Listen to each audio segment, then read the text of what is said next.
ആത്മീയമായ സമ്പത്ത് കൊണ്ട്, സക്രാരിപ്പെട്ടിക്ക് കാവലിരുന്നുകൊണ്ട്, ജപമണികൾ കുരുത്തുകൊണ്ട്, തിരുഹൃദയ കൊന്ത ഉരുവിട്ടുകൊണ്ട്, പ്രാർത്ഥനയുടെ വഴിയിലൂടെ യാത്ര ചെയ്ത് പ്രലോഭനങ്ങളെ അതിജീവിച്ച് തമ്പുരാന്റെ പ്രിയപ്പെട്ടവളായിട്ട് തീർന്നവളാണ് വിശുദ്ധ യൂപ്രേസ്യാമ്മ. യൂപ്രേസ്യാമ്മയുടെ തിരുനാളിന്റെ മംഗളങ്ങളും പ്രാർത്ഥനകളും സ്നേഹപൂർവ്വം വരികയാണ്.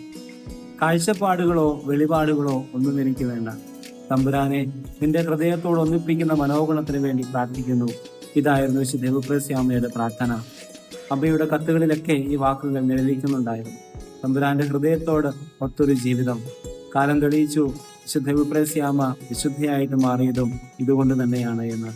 വിശുദ്ധരായിട്ട് മാറാൻ ആഗ്രഹിക്കുന്നുവെങ്കിൽ അമ്മയുടെ ഈ പ്രാർത്ഥനകളെ ഹൃദയത്തിൽ ഉരുവിട്ടുകൊണ്ട് നമുക്കും പരിശ്രമിക്കാം. അമ്മയുടെ ഒരു വാക്കുപ്രകാരമാണ് മരിച്ചാലും മറക്കില്ല കേട്ടോ. അത് ദൈവസ്നേഹത്തിൽ ജീവിക്കുന്നത് കൊണ്ടാണ് അമ്മയ്ക്കത് പറയാനായിട്ട് സാധിച്ചത്. അമ്മയോട് ചേർന്ന് നമുക്കും തമ്പുരാന്റെ ഹൃദയത്തോട് ചേർത്ത് വെച്ചുകൊണ്ട് ഒരു ജീവിതം നയിക്കാം. ദൈവം നമ്മെ അനുഗ്രഹിക്കട്ടെ. ആമേൻ.